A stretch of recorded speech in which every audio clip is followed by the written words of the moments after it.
जय श्री राधे, जय श्री कृष्णा, श्री सीताराम। कैसे हैं आप? आशा है बहुत अच्छे होंगे। ईश्वर कृपा से हम भी बहुत आनंद मंगल में हैं। आज इस वीडियो के माध्यम से हम आपके लिए लेकर के आए हैं श्रीमद् भगवद गीता अध्याय 5 श्लोक संख्या 26 का एक अद्भुत गूढ़ रहस्य। तो आइए क्या है श्लोक जानते हैं। काम क्रोध विमुक्तानां यतिनाम यत चेतिसाम अभितो निर्वाणम वर्तते विदितात्मनाम।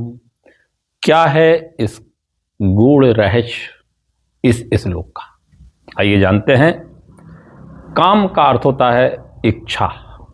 समस्त प्रकार की जो इच्छाएं होती है वह काम के अंतर्गत आती। क्रोध मतलब क्रोध से, और विमुक्ता नाम यानी कि मुक्त पुरुषों को। यति नाम यह साधुओं के लिए वर्णन हुआ है। यत चेत साम यानी मन के ऊपर संयम रखने वालों की। अभित मतलब निकट भविष्य में। आस्वत ब्रह्म निर्वाणम मतलब ब्रह्म में मुक्ति। वर्तते मतलब होती है। और विदित आत्मा नाम यानी स्वरूप सिद्ध के लिए यह शब्द आया हुआ है। इस श्लोक का अर्थ क्या है आइए जानते हैं। जो क्रोध तथा समस्त भौतिक इच्छाओं से रहित है, ऐसे व्यक्ति के लिए यह आया है कि जो क्रोध तथा समस्त भौतिक इच्छाओं से रहित है, जिसे क्रोध नहीं आता और जिसके मन में जगत की भौतिक वस्तुओं के प्रति कोई इच्छा नहीं है, ऐसे व्यक्ति को स्वरूप सिद्ध कहा गया है। अर्थात आत्म संयमी भी ऐसे पुरुष को ही कहा जाता है। सेल्फ कंट्रोल, इंद्रियों पर नियंत्रण करना, सेल्फ कंट्रोल। आत्मसंयमी और समसिद्धि के लिए ऐसे लोग निरंतर प्रयास करते रहते हैं। उनकी मुक्ति निकट भविष्य में सुनिश्चित है। भगवान श्री कृष्ण अर्जुन से यह उपाख्यान कर रहे हैं। हे अर्जुन, ऐसे व्यक्ति दुर्गति को प्राप्त नहीं होते। तो आइए अब इसका और गुण रहस्य आपको बताते हैं। श्रीमद् भागवत महापुराण में भी एक वर्णन आया हुआ है। मोक्ष के लिए सतत प्रयत्नशील रहने वाले साधुओं में जो कृष्ण भावना भावित व्यक्ति होता है वही सर्वश्रेष्ठ होता है। ऐसे व्यक्ति को सर्वश्रेष्ठ व्यक्ति कहा गया है। श्री कृष्ण भावना भावित।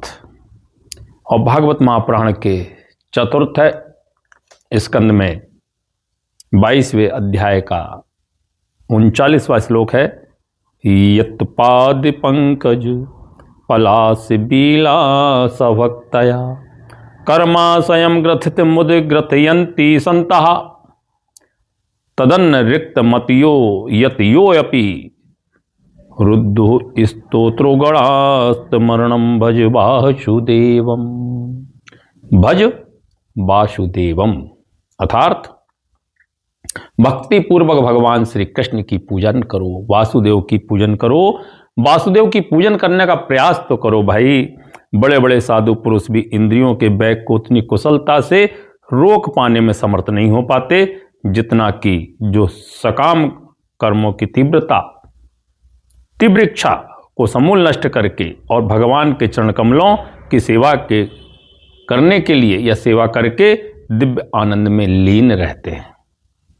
बद्ध जीव जो मुक्त नहीं है, बद्ध जीव उनके लिए आया है।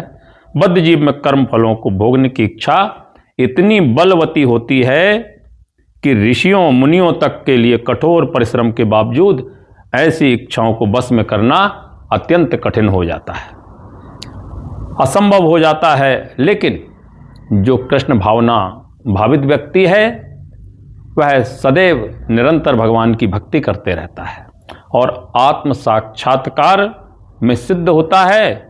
वह शीघ्र ही मुक्ति भी प्राप्त करता है। आत्म साक्षात्कार का पूर्ण ज्ञान होने से वह निरंतर समाधिष्ठ बना रहता है। ऐसा एक उदाहरण और हम आपको दृष्टांत देते हैं। जैसे मछली, कछुआ और पक्षी, ये तीनों केवल दृष्टि, चिंतन तथा स्पर्श से अपनी संतानों को पालते हैं, पालन पोषण करते हैं।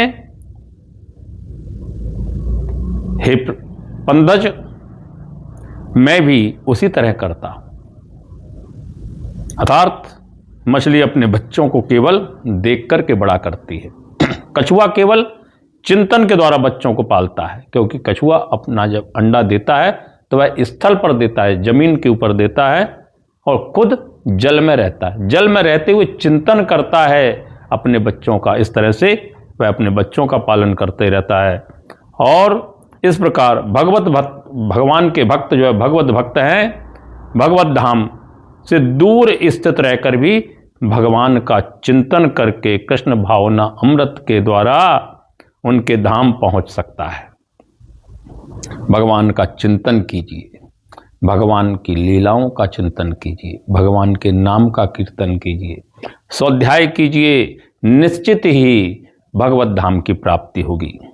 अर्थात ऐसे व्यक्ति भौतिक कलेशों का अनुभव नहीं करते, उन्हें कोई भौतिक कलेश नहीं होता है। यह जीवन अवस्था ब्रह्म निर्वाण अर्थात भगवान में निरंतर लीन रहने के कारण भौतिक कष्टों का अभाव कहलाती है।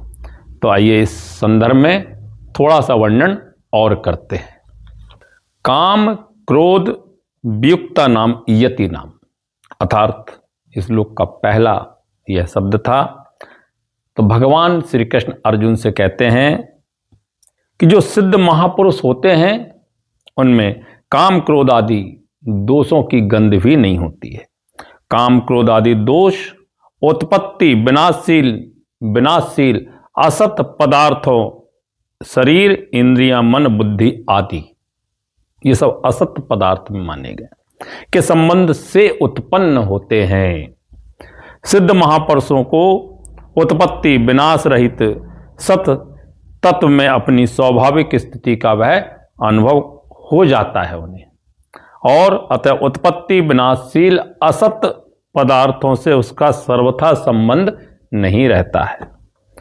उसके अनुभव में अपने कहलाने वाले शरीर अंतःकरण सहित संपूर्ण संसार के साथ अपने संबंध का सर्वथा अभाव रहता है।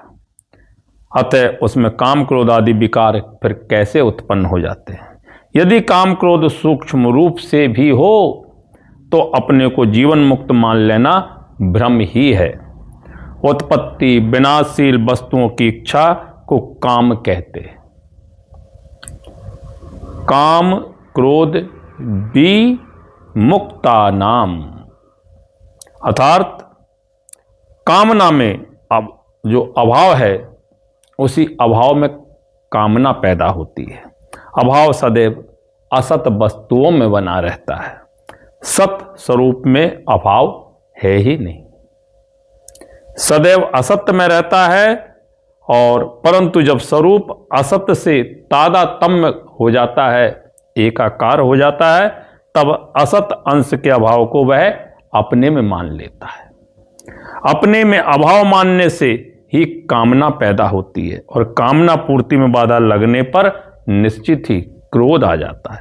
इस प्रकार स्वरूप में कामना न होने पर भी या स्वरूप में कामना होने पर भी तादात्म्य का कारण अपने में कामना की प्रतीति होती रहती है। परंतु जिनका तादात्म्य नष्ट हो गया है और स्वरूप में स्वाभाविक स्थिति का अनुभव हो गया है, उन्हें स्वयं में असत के अभाव का अनुभव कैसे हो सकता है? बहुत गूढ़ रहस्य बता रहे हैं हम आपको। श्लोक संख्या 26 का, साधन करने से काम क्रोध कम होते हैं। वो कौन से साधन है, आइए वर्णन करते हैं। तो ऐसे साधकों का अनुभव है जो चीज कम होने वाली होती है वह निश्चित ही मिटने वाली भी होती है। अतः जिस साधन से ये काम क्रोध कम होते हैं उसी साधन से मिट भी जाते हैं।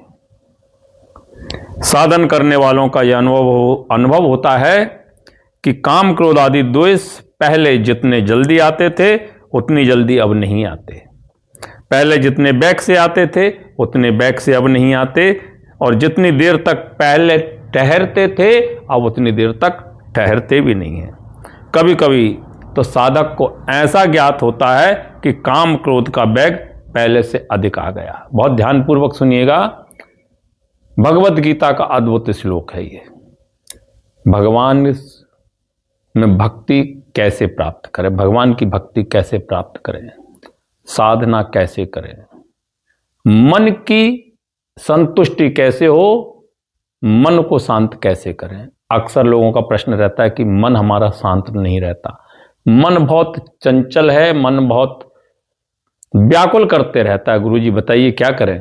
तो आइए बहुत गूढ़ रहस्य के साथ इस श्लोक का अर्थ बता रहे हैं और मन शांत कैसे होता है भगवान श्री कृष्ण ने अर्जुन को बताया है।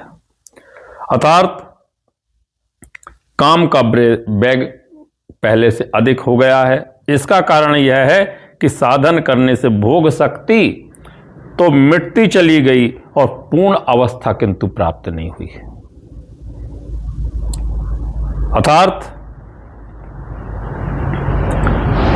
अंतःकरण शुद्ध होने से थोड़े काम क्रोध भी साधक को अधिक प्रतीत होते हैं। कोई मन के विरुद्ध कार्य करता है तो वह साधक को निश्चित ही बुरा लगता है, पर साधक उसकी परवाह नहीं करता।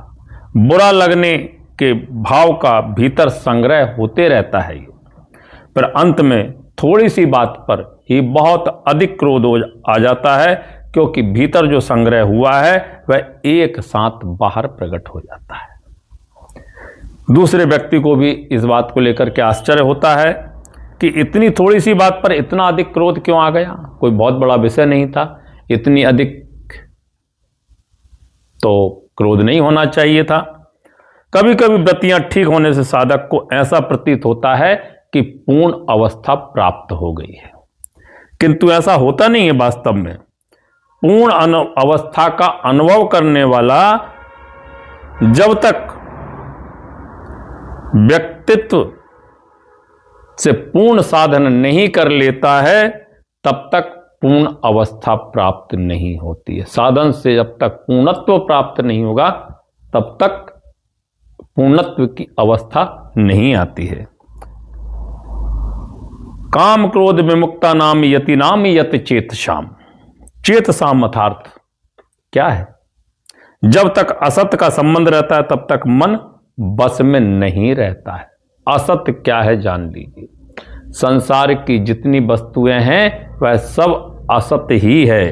असत्य का संबंध सर्वथा न रहने से महापुरुषों का कहलाने वाला मन स्वतः बस में हो जाता है। असत का अभाव हुआ, मन बस में हुआ। असत का जहां प्रभाव हुआ, मन जो है बस से बाहर निकल गया, नियंत्रण से बाहर हो गया। अभी तो ब्रह्म निर्वाणम वर्तते विदितात्मनाम।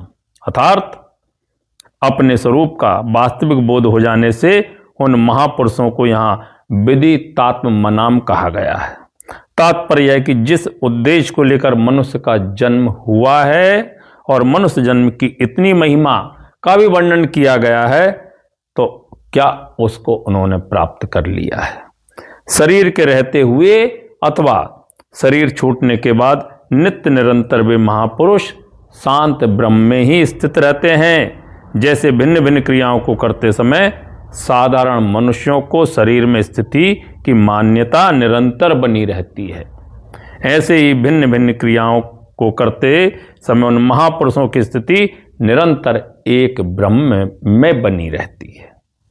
उनकी इस स्वाभाविक स्थिति में कभी भी थोड़ा सा भी अंतर नहीं आता है, क्योंकि जिस विभाग की क्रियाएं होती है उस विभाग में असत से उनका कोई संबंध नहीं होता है। अर्थात ऐसा कृष्ण भावना भावित व्यक्ति निश्चित ही भगवत धाम को प्राप्त होता है। तो मित्रों, यह आपको हमारी वीडियो का गूढ़ रहस्य कैसा लगा अवश्य कमेंट करके बताइएगा और मिलते हैं अगली वीडियो में। तब तक के लिए जय श्री राधे, जय श्री कृष्ण, श्री सीताराम।